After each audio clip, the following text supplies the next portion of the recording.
We were sitting in Miss Wooten's 7th grade science class when all of a sudden Dickie Frazier stood up and ran to the back of the room where the trash can was located.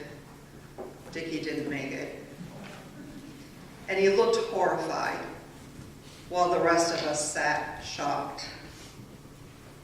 Dickie was escorted down to the nurse's office, and Miss Wooten, perched on her high stool behind a Bunsen burner, looked around the classroom and said, "Who's going to help out here?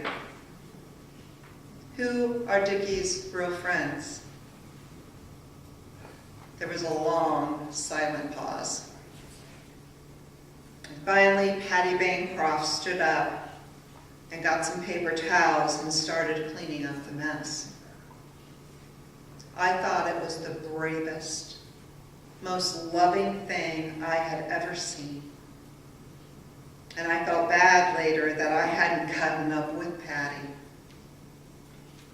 But Patty Bancroft taught me a very important lesson about Christian love that day. Christian love, the kind of love Jesus Christ gave to us, is a very unique love. It is bold. It is fearless. It is neither cheap nor easy. It isn't selective and it isn't reserved. Love is a major attribute of God, and it is an essential part of God's nature. And because we are God's children, it is an essential part of our nature. To count the number of times that love is mentioned in the Bible, it of course depends on the translation you're reading.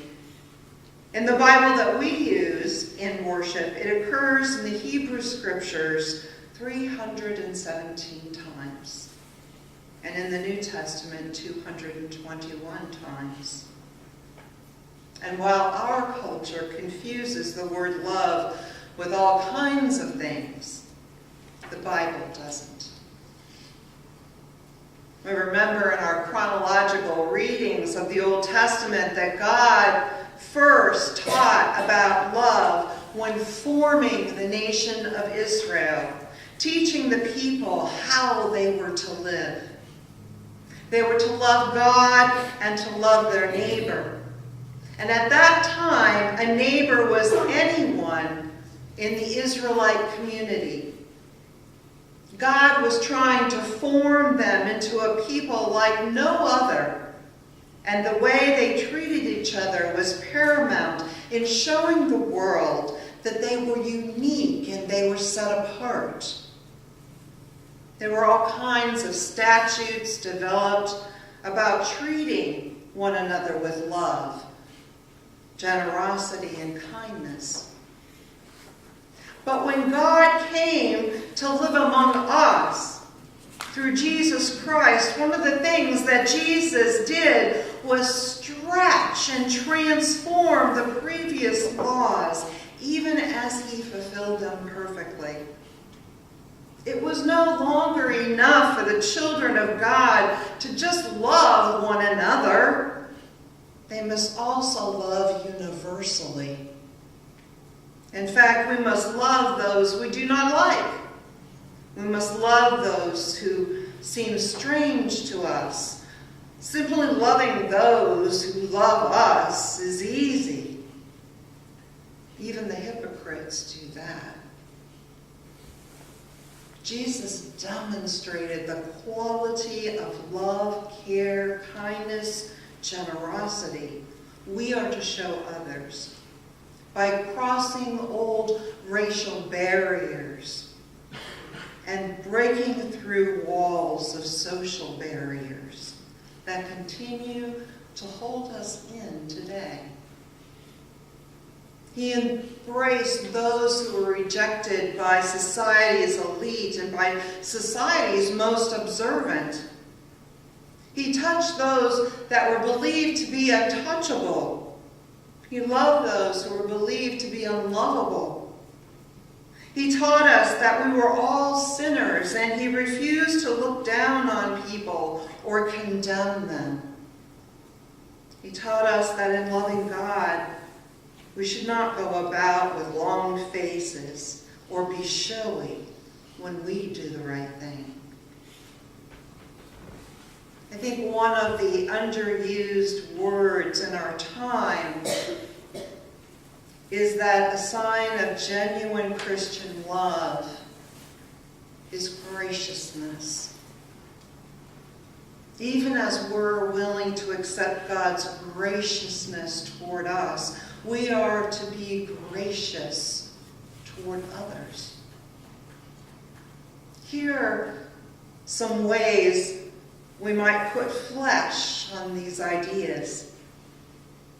To be gracious and loving, take time to tell someone, maybe not someone close to you, that you're glad they are in your life.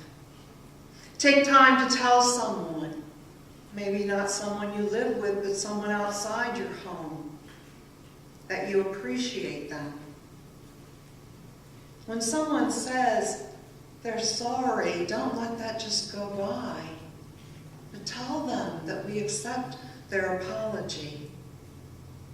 Ask people how you can pray for them, and then do it.